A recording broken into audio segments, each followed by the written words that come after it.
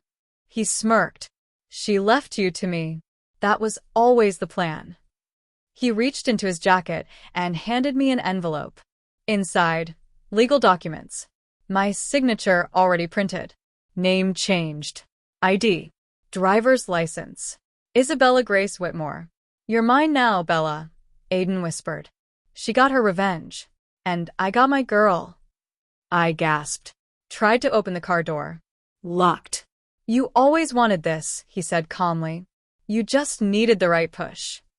He pulled into a private driveway. A house I didn't recognize. This is your new home. We've been preparing it for weeks. The gate closed behind us. And as the engine stopped, he turned to me and said, Now, be a good girlfriend and kiss me. Speech balloon, what would you do if you were in Bella's heels? Did she choose this, or was she manipulated from the start? Was Emma's revenge justified, or did she go too far?